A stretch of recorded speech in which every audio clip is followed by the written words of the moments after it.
Season 92 dito sa SNA. Halftime na mga kapamilya dito sa Philippine Arena at lamangan ng San Beda Lions over the Arellano Chiefs with a score of 38-35. At dahil halftime na nga ngayon, we always play something for you guys. And for today's halftime show, we have the top plays of this season. Panoorin natin ito.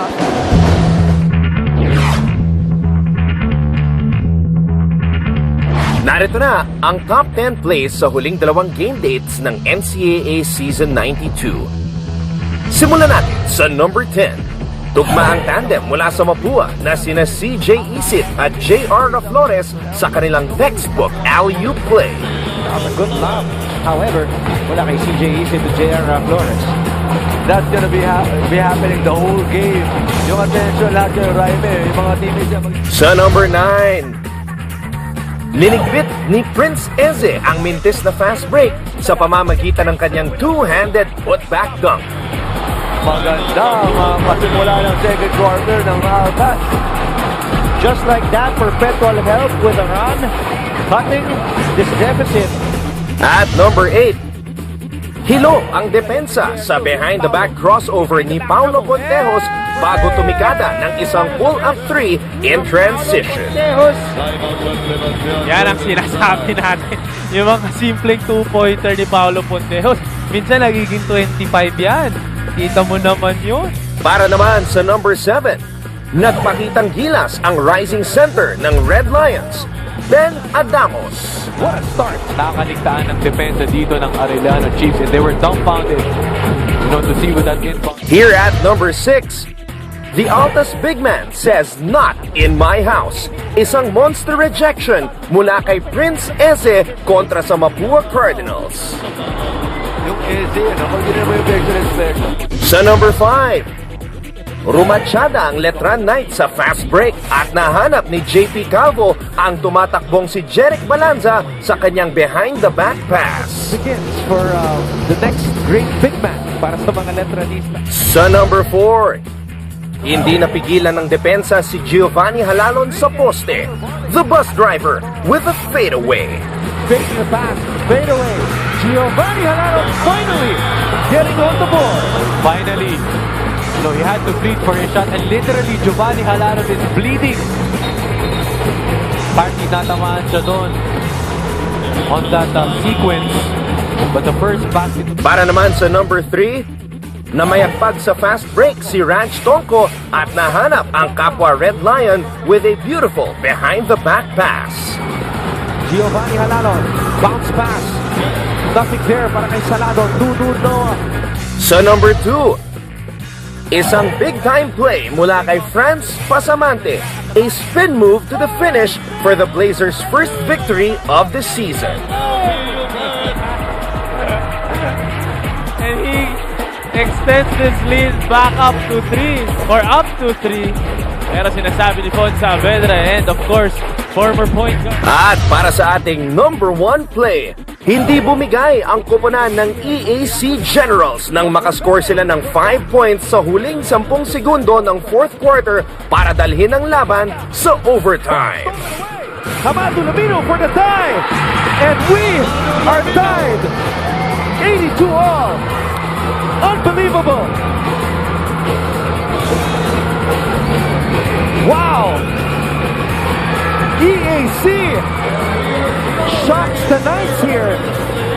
Ayaw pa. Abangan ang susunod na edisyon ng NCAA Top Plays sa Season 92.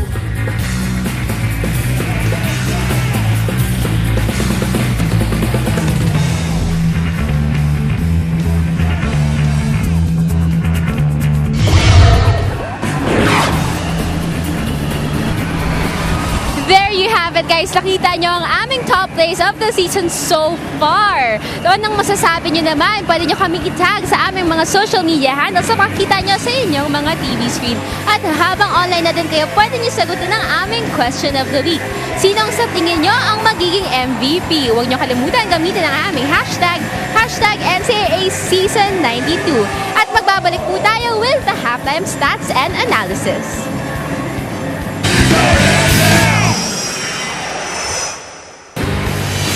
Balik po tayo dito sa Phil Oil Flying V Center for the live coverage of the NCAA Season 92. Again, this is the playoff for the #1 spot going into the Final Four. So far, San Beda Red Lions at the half leading 38-35 over the Arellano Chiefs. My name is Martin Javier. Kasama ko po ngayon si Coach Martin Antonio, Sarah Carlos at courtside. Pero Coach Martin, nakita natin parehong quarters, bumulusok ng maaga ang Arellano Chiefs, pero towards the end ng parehong quarters na yon, nakabulusok rin ang San Beda and they now have the lead 38-35. Napakaganda nga ng simula ng ating dalawang teams. It's a very offensive-oriented game.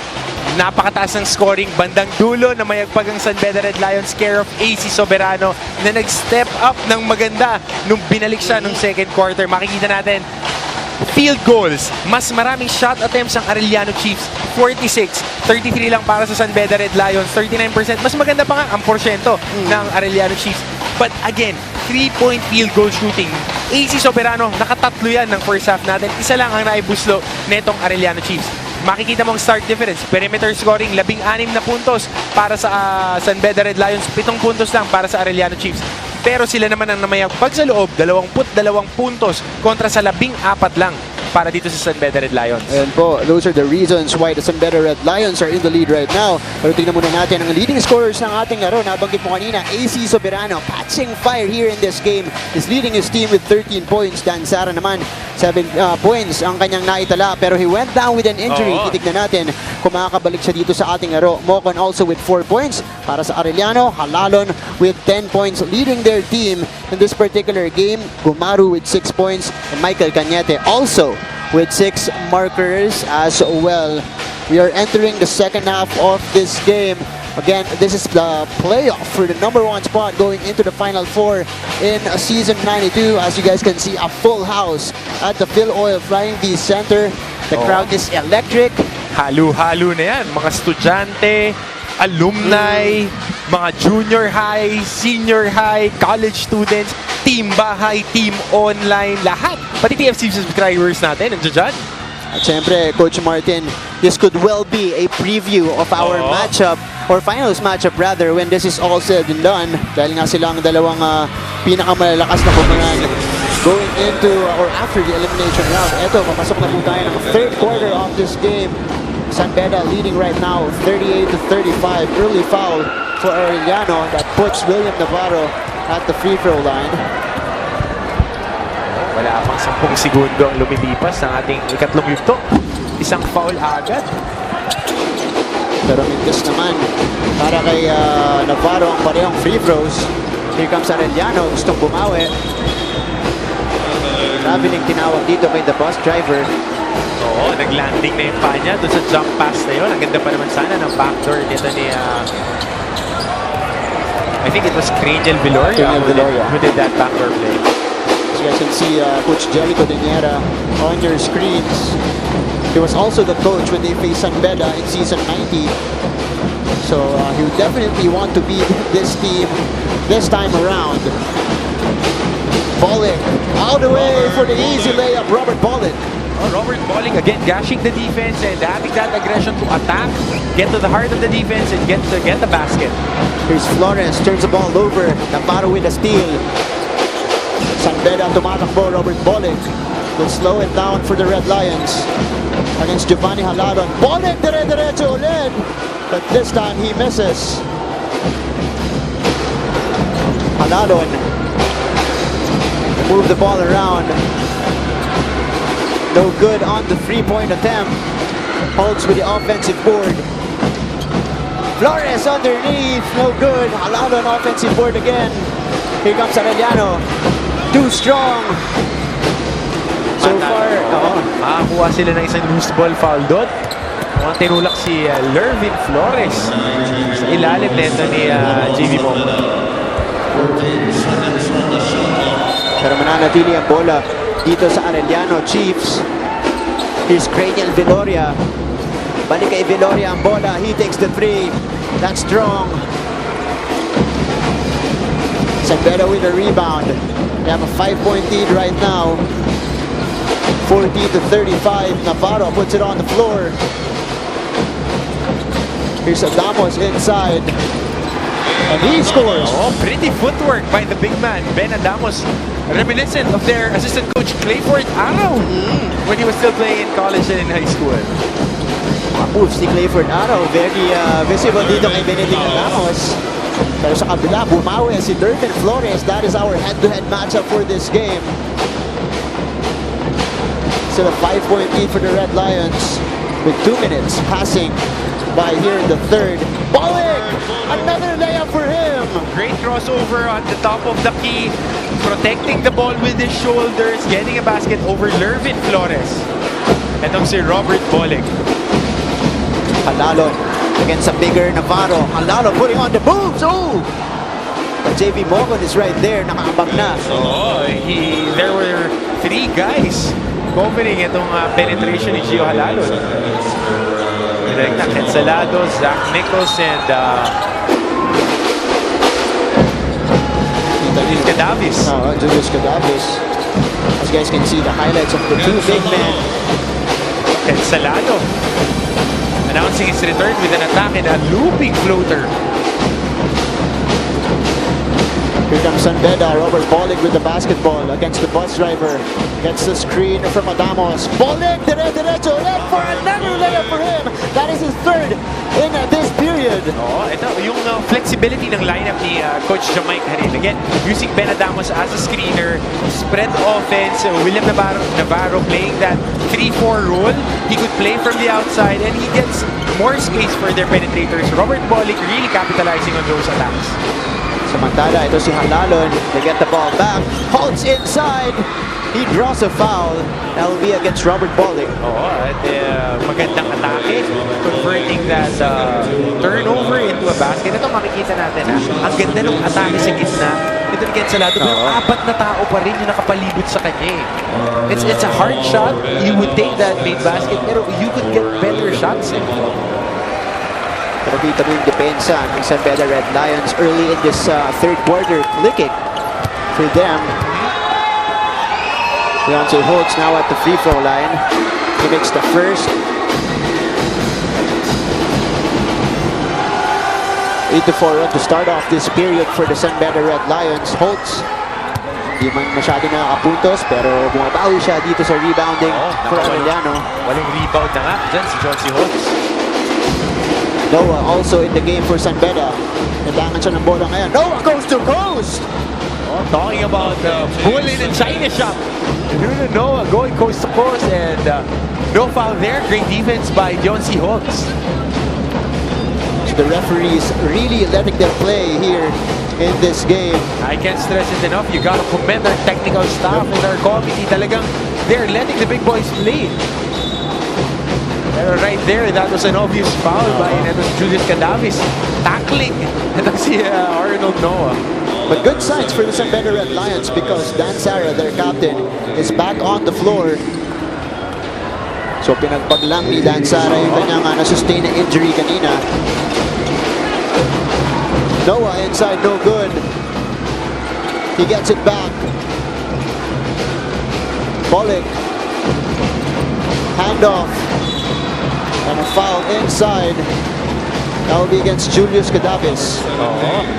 Medyo na late yung help ni Julius Cadavis and I think matatawagan na siya warning for the center here. Hindi natin kung ano yung tawag, pero puntahan muna natin si Sarah Carter. Sarah? Hi Martin! So kasama ko ngayon dito si Archino Diaz, isang graduate ng San Beda Red Lions. Archino, graduate ka na pero bakit ka pa rin nanonood ng mga NCAA games? Well, one of the reasons, yung community ng San Beda, it's one of the best communities sa mga college and universities dito sa Philippines. I grew to love it. So whenever may game, tas free time ko, I always watch. School spirit talaga. Ito naman, sagutin mo naman ang aming question of the day. Sino sa tingin mo ang magiging MVP ngayong season? JV Mocon. Bakit? 3 reasons. First, sabi nga ni Dan Sara, most improved. Second, consistent game. For the past 2 games, nagkaroon na siya ng double-double if I'm not correct. So I believe JV Mocon will take the MVP this season. Alright, thank you Archino. Back to you, Martin and Coach Hammer. Maraming salamat, Sarah. Ayan po, San Beda community in full force today here at the Phil Oil Flying V Center to support the San Beda Red Lions. Oh, and it's not only the San Beda community that supports their team. You have the community of the Letran Knights, the Perpetual Health Altas who are always present, the Arellano Chiefs, and all the schools who are really supporting and are behind their teams. Holds too strong from the outside. Here's Salado. Back to Nickel for three. Too strong. Bonsubre. Nakakapasok lang with the rebound. Here comes San Beda. Soberano. Transition three. AZ Soberano with a three-point ball. Oh, it's a 4-on-2 fast break. Nakakuha sila ng free 3 option and AC Soberano knocking it down. Lead is up to 9 for the San Beda Red Lions. Magbabalik po kami dito sa NCAA on SNA. SNA AC Soberano. Ito, Top Gun versus the Arellano Chiefs in their last game. Ito yung kanyang pinakita. Oo. Number 3 na NCAA and 3-pointers made. Number 1 in 3-point field goal percentage, 15 points in last game. Ngayon, AC Soberano meron ng 16 na puntos. So ito yung field goals kanina. Pinag-uusapan natin Soberano and Dan Sara shooting well for San Beda. Ito ulit siya. Isa pang tres. Back-to-back threes for our 3-point king AC Soberano. Again, looking for their designated hitter. AC Soberano, it's clustered threes. Pag nakashoot ka ng isa, sunod-sunod na. Ganyan ang rhythm na gusto ng mga shooters. You look for them once they're making their shots. Don't look now. It's a 12-point lead. Make that 10. Courtesy of that basket from the conductor, Ken Salado. 52-42 again. Double digit na po ang kalamangan dito ng San Beda. Here's Robert Bolek against Zachary Nichols. Bolek putting on the moves. Kick out to Noah for three. No good. Offensive board for Bolek. Ito na naman si AC Soberano. Heat check for him. He checked yun. That was a poor shot. It was a fresh shot clock. But you can't discount the fact that he was making his shots before that. And he will also be looked at again for this team. Here's Robert Bolek in transition. Robert Bolek with a basket for the San Beda Red Lions. Oh, and Robert Bolek, as I've said, is no stranger to big games. And he is really stepping up his game. Lalo na ngayong third quarter. Attacking. All on attack. All cylinders on attack mode para dito kay Robert Bolek. Sa kabila naman, Salado. Nakakuha ng foul sa ilalim.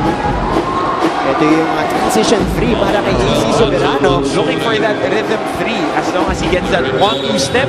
And Robert Bolek setting that very nice handle and then rub screen. AC Soberano right now in this game with 5 3-pointers. Mainit na mainit po ang ating 3-point king. Here's Ken Salado at the free throw line, missing the first. 12 na ang inahabol nila dito, 54-42. He makes the second. 4:12 remaining here in the third. Great matchup here, Robert Bolek against Ken Salado.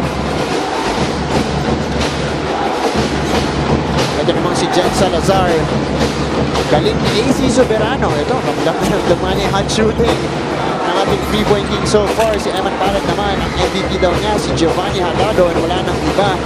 High din daw kay Ate Bea Bianca. Sarah Carlos daw.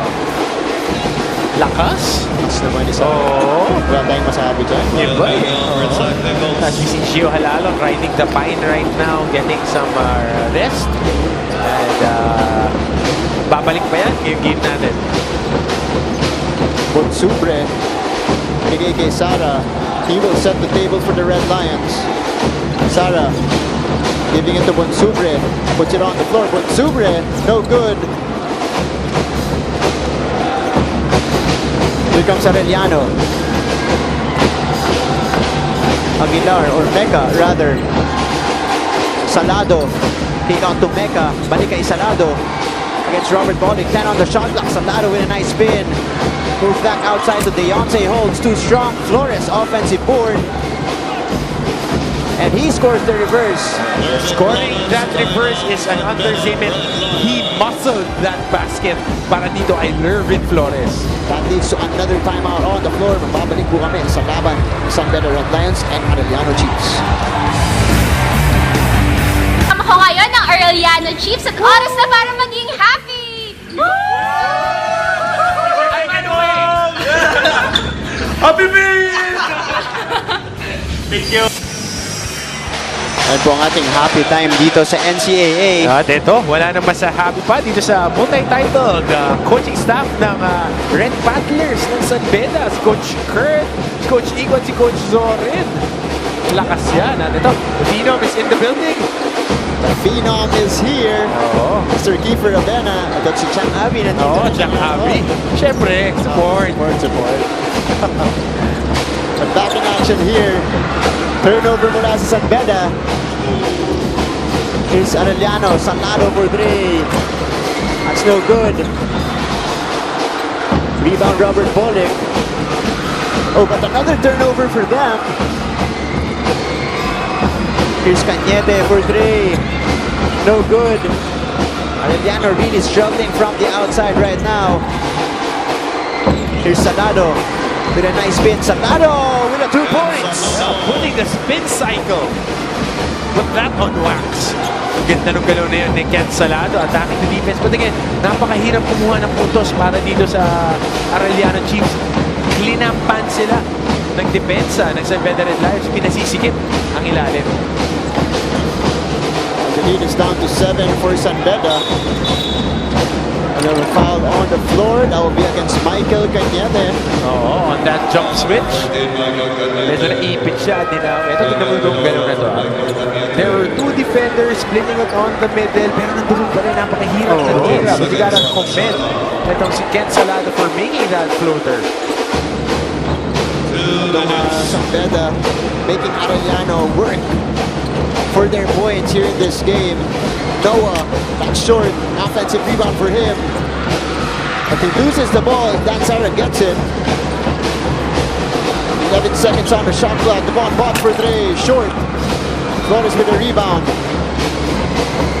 Here's Cranial Viloria with the basketball. Viloria goes to the middle, count the basket for him. Plus the foul, Cranial Viloria. Great attacks there. Good recognition. Getting into the pass play. Kita mo, secondary attack. Getting a big man to close out on him. Yung help defender, nakakuha siya ng foul in the basket. Great recognition there by Cranial Viloria. So the lead is down to 5 for San Beda, 54 to 49.